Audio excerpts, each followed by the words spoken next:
Hello and welcome to SteveKnows. It's the weekly news update and it's good to be back. I've been away for work all week and how I have missed VR. So there is a lot to go over here. We have new tech, we have new games, new accessories, new leaks, and my $100 Quest Store giveaway is still on for the next few days, so please join that down below in the description. And I think that is enough chin wagging.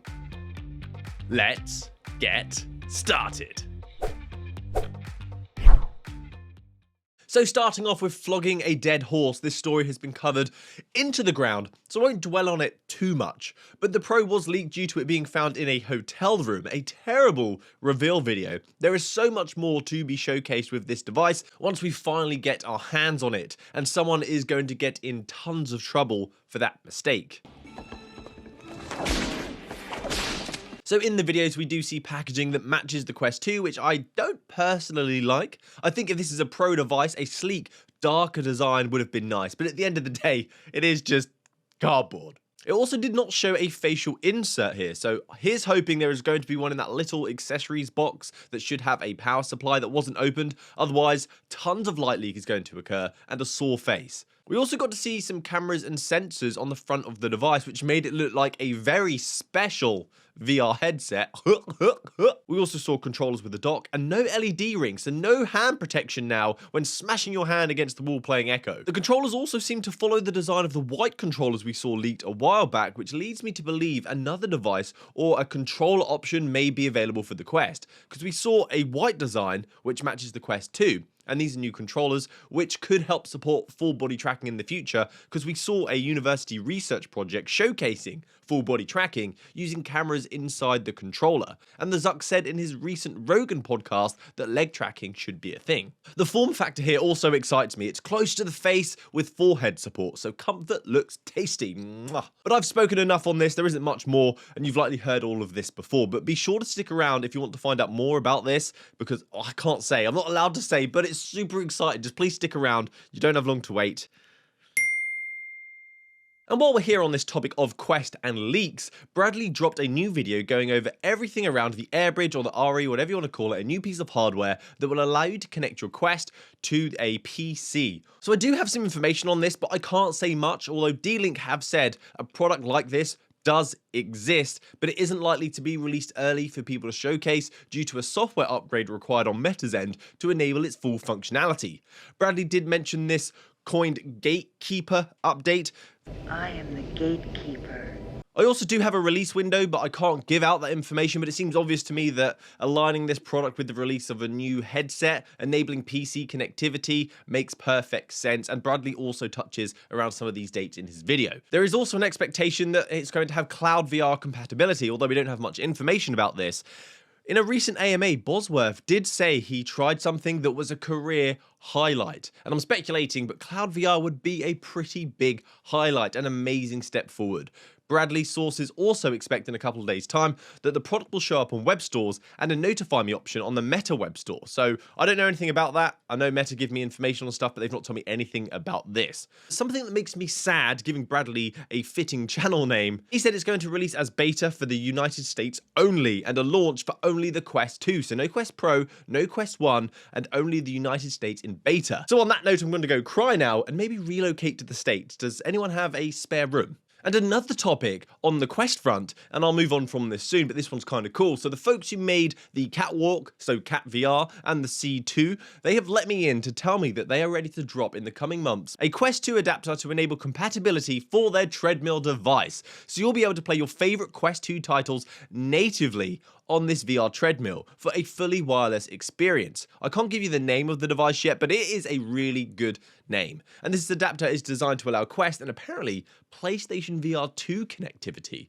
They're also working to allow full support on the Quest, so they said games can be played that do not support the KatVR SDK. They're working on native integration, so any game on your Quest library, any title with free locomotion will work without the developer having to release a code update that contains their SDK, which is just incredible news for the device, for VR, for immersion. Great to hear. And some of you vigilant folk would have seen this hinted at in the Kickstarter for the C2, but please stick around on the channel to see that, because I do have some of this stuff coming to showcase and I can't wait. It's really quite exciting times of VR in general. So the PlayStation VR 2 also got revealed, with many press outlets getting their hands on or their heads in this device.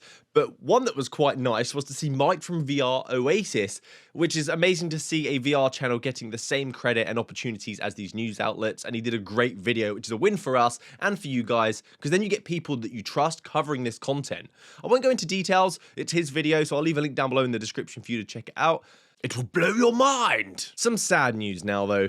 That was expected that the PlayStation VR 2 will not natively support PlayStation V1 experiences. There's no backwards compatibility there. So you won't be able to go back and revisit some of your favourite games without the developers updating their content and releasing updates to allow it. But this is an opportunity for old games to get the light again. Spread the news of this update so people can perhaps purchase the title again, instead of them just wallowing in the dank abyss of the PlayStation Store, of the nasty corners of CEX shelves.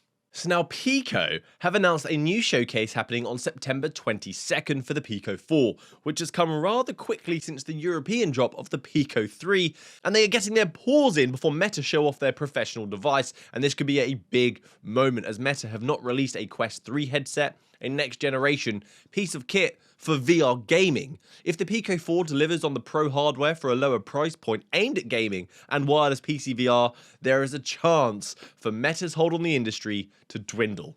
But you're kind of stuck between a rock and a hard place here. It's like ByteDance or Meta. We have seen some leaks though that showcase pancake lenses, and the filing also implies high resolution displays and colour pass-through for mixed reality, so there's going to be some comfort and some nice new features. Based on Meta's price point though for the Pro, and ByteDance stating that it's going to have an aggressive subsidiary for this product, how much could this device be? What do you think it's going to be? Because 1,500 quid people are saying for the Quest Pro, and that sounds pricey.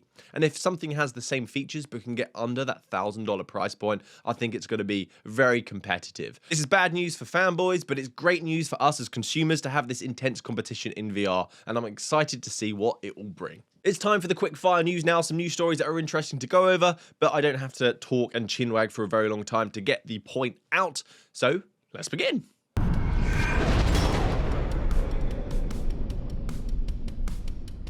Starting off with Vertigo Games, they're releasing a title called Pathcraft, which is a puzzle experience where you will craft the path for your character to walk and make it to their end goal. And it reminds me of a VR version of that pipe game where you lay pipe in an under 18 way to get water across the map. Some people may recognise this experience from the go when it was in early access, but it's been given a makeover and revamped for the new hardware. We also have Half-Life 2, it is out now, or at least the mod is out. Half-Life 2's been out for a long time, and I probably shouldn't call this a mod. When playing it, it feels like it was built from the ground up for virtual reality. It is delicious. I do have a dedicated video if you want to check this out, or you can just go get Half-Life 2 for cheap, and this mod for free for one of the greatest VR experiences. You're going to love it. Also, follow Flat2VR on Twitter. They keep showing off their work, such as Jedi Fallen Order, using the Injector mod that will turn your Unreal 4 engine titles into VR experiences, and it looks spectacular. It's something to get excited for. Horizon Worlds is giving people their own personal space once more, raising people's quality of life in the metaverse. You get a house. You get a house. So the personal space is your own hub within Horizon Worlds for you to create, decorate, and invite people to hang out.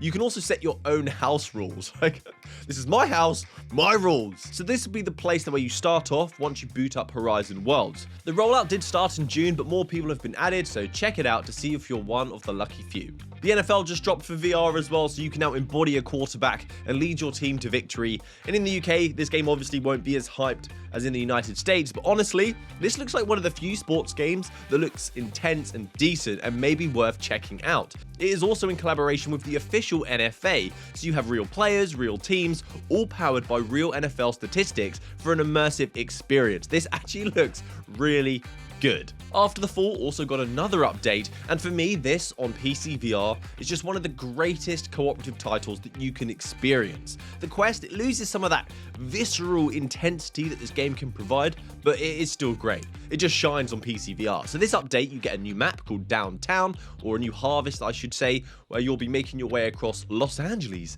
via the rooftops. There is also a new Horde mode map where you will hold down a shopping mall called Twin Palm, which reminds me of Twin Pines Mall from Back to the Future. Aww. So that's it from me today, guys. Thank you so much for watching to the end of the video. And as I said, I have some very exclusive and very, very interesting things coming up that I can't say right now, but I can't wait to share with you. So please subscribe to the channel, and hopefully I will see you next time. Have a great week. Happy gaming, guys. Good day.